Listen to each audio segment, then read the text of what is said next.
Hello friends, कैसे हैं आप सब। आई होप आप सब बहुत ही बढ़िया होंगे, स्वस्थ होंगे जहाँ भी होंगे। तो फिर अभी ना सुबह के 10:30 बज गए हैं और मेरे ना आधे काम हो गए हैं और आधे काम वैसे ही पड़े इसलिए है ना क्योंकि आज ऋषभ की तबीयत ना थोड़ी ठीक नहीं है। तो आज सुबह से उसको ही लेके बैठी थी। थोड़े काम कर लिए थे लेकिन बाद में फिर मैंने उसको ले लिया, फिर उसको दवाई वगैरह दी और फिर बाद में उसको थोड़ा सा लिटाया तो फिर वो सो गया। तो फिर मैं अब बाद में अब काम कर रही हूँ। पहले नहीं सोचा था कि डस्टिंग करूँगी आज, लेकिन अब सो गया है तो फिर अब है टाइम, तो फिर अब डस्टिंग थोड़ी कर लेती हूँ। ये भी तो करना ज़रूरी होता है, नहीं करते हैं तो फिर घर भी तो अच्छा नहीं लगता है। तो यहाँ पर सारी जो खिड़कियाँ है ना, सारी उसको ग्रिल को ना बहुत धूल धूल लग जाती है अगर नहीं करते हैं। तो फिर गीला कपड़ा ले लिया है और उससे सभी कुछ से साफ़ कर ले रही हूँ। झाड़ू लगा ली है मैंने। मतलब ना वही है, थोड़े काम हो गए हैं और थोड़े रह गए हैं। मतलब मैंने कुकर लगा दिया है, आटा लगा दिया है और झाड़ू लग गई है। मतलब थोड़ा आधा खाना भी बनाना बाकी है और थोड़ी सी डस्टिंग बाकी है। खुशी ना आज मैगी खा के ही कॉलेज चली गई है। ऋषभ के पापा ने भी थोड़ा सा ही नाश्ता किया है, वो दोपहर में आने वाले हैं खाना खाने के लिए। और ऋषभ ने तो थोड़ी ही मैगी ही खाई है, बस तो आधी प्लेट खाई है, वो तो कुछ खा ही नहीं रहा है। उसको बिल्कुल भी, कल रात में भी उसने कुछ भी नहीं खाया था, बस एक ओरियो का पैकेट खाया था उसने घर का, तो वो कुछ भी नहीं खा रहा है। और यहाँ पर देखिए इस रूम की सफाई मैं नहीं करूँगी क्योंकि यहाँ पर ऋषभ सोया है तो उसको सोने दूंगी शांति से। वैसे भी ना आज मैं सफाई करने वाली नहीं थी, बस वो सो गया इसलिए फिर थोड़ी सी कर रही हूँ। और अब मैं हॉल की सफाई कर लूँगी। और अपने बारे में एक बात बता दूँ कि मुझे ऐसा नहीं है कि मुझे हमेशा से सफाई करने की आदत थी। बस धीरे धीरे ही सीखी हूँ, देख देख के, एक दूसरे का देख कर ही सीखते हैं हम। तो बस धीरे धीरे ही सीखती गई हूँ थोड़ा थोड़ा। पर एक बात है कि जिस रास्ते पर फिर हम चलने लगते हैं ना, तो फिर धीरे धीरे धीरे धीरे उसमें सुधार होते ही जाता है। पहले मुझे ऐसी सफाई की आदत नहीं थी, बस मेरा ज़्यादा ध्यान तो काम निपटाने पर ही होता था कि जो रोज़ के काम अपने होते हैं ना, बस उसे को निपटाते चलो। फिर जो मेरे बच्चे थे ना दोनों, आदर्श और खुशी, उनमें ज़्यादा गैप नहीं था। बस 1.25 साल का ही उनमें गैप है। तो फिर मुझे बच्चे संभाल कर घर के काम ही बहुत हो जाते थे, तो फिर सफाई वगैरह नहीं हो पाती थी मुझसे। फिर ना बच्चे जैसे बड़े हुए दोनों भी, फिर स्कूल में जाने लगे, फिर तब से मेरा ध्यान फिर इन चीज़ों पे जाने लगा। और फिर मेरा ना थोड़ा फिर यूट्यूब पर भी देखना होता था। फिर बहुत सारी चीज़ें तो फिर मैं यूट्यूब से ही सीखी हूँ। और मेरा बाहर ज़्यादा कॉन्टैक्ट नहीं है, मेरे ज़्यादा कोई फ्रेंड भी नहीं है, तो बस मैं अपना यूट्यूब लगा लेती थी। तो बस यूट्यूब से बहुत कुछ सीखा है मैंने। सच बताने में भला कैसी शर्म, जो सीखा है, जिसे सीखा है उसे वही बता रही हूँ। छुपाने में भी क्या मतलब है, आप भी मेरा परिवार है तो आपको भी सच्चाई पता होनी चाहिए। तो देखिए यहाँ पर ना बातें करते करते मेरी यहाँ की सारी डस्टिंग हो गई है, सारा ही कुछ मैंने साफ कर लिया है।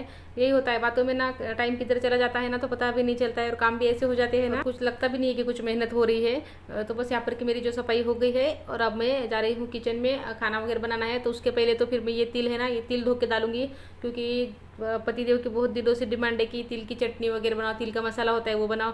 अब तो बस लड़ाई ही बाकी रह गई है। रोज़ बोलते हैं मुझे कब बनाओगी कब बनाओगी, तो बस आज सबसे पहले फिर वो काम निपटा ही देती हूँ।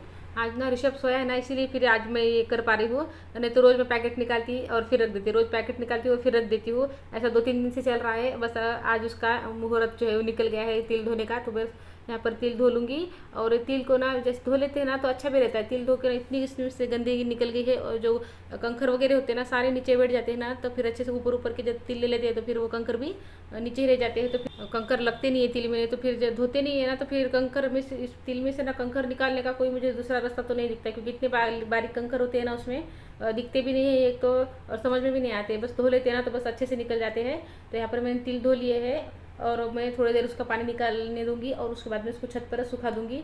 और चीज़ों को ना मैं ज़्यादातर पैकेट में ही रखती हूँ, जब उसका काम होता है ना तभी निकालती हूँ। उससे क्या है ना, फिर उसके ख़राब होने के ना बहुत चांसेस जो है कम हो जाते हैं। तो हम क्या करते हैं, जब किराना लाते हैं ना तो बस फोड़ के पैकेट उसको डब्बे में भर देते हैं ना, तो फिर जल्दी ख़राब हो जाते हैं। बस पैकेट मैं क्या करती हूँ, पैकेट ही वैसे ही रहने देती हूँ, जब ज़रूरत होती है तभी उसको खोलती हूँ मैं पैकेट को, तो उससे ना चीज़ें मेरी ख़राब नहीं होती है जल्दी।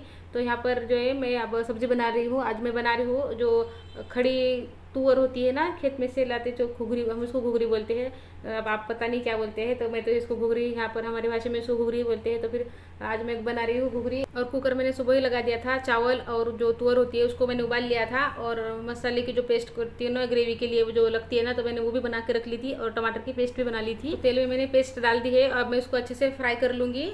उसको अच्छे से कम गैस पे फ्राई करते हैं, जैसे नॉर्मल सब्जी बनाते हैं ना, बस वैसी ही सब्जी है। बस उसको अच्छे से फ्राई कर लिया है। और अब उसमें टमाटर की प्यूरी, मतलब वो पेस्ट जो बनाई है मैंने, वो डाल दूँगी।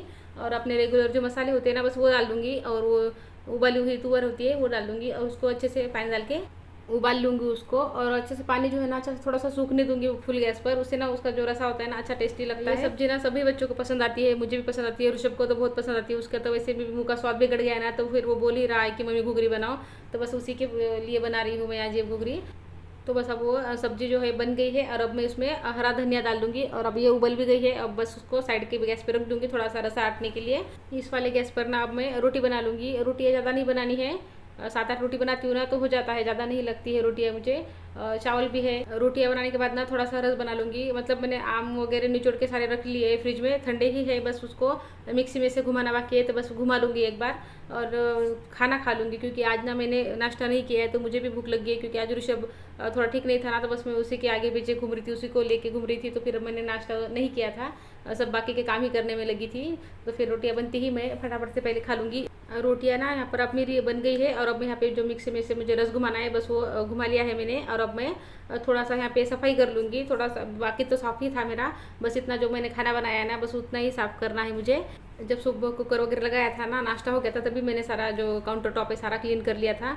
बस ये थोड़ा सा साफ़ करने के बाद मैं अपने लिए प्लेट लगा लूँगी और अपना शांति से बैठ के पहले खाना खा लूँगी, क्योंकि अभी ऋषभ भी सोया है और सारे घर के काम भी हो गए हैं। तो फ्रेंड आज का वीडियो फिर यहीं पे रोक देती हूँ। आपको आज का वीडियो अच्छा लगे तो एक लाइक ज़रूर कर लीजिए और चैनल पर नए आए हैं तो चैनल को सब्सक्राइब ज़रूर कर लीजिए। तो फ्रेंड आपसे मिलती हूँ अगली वीडियो में, तब तक के लिए अपना ख्याल रखिए। Goodbye friends.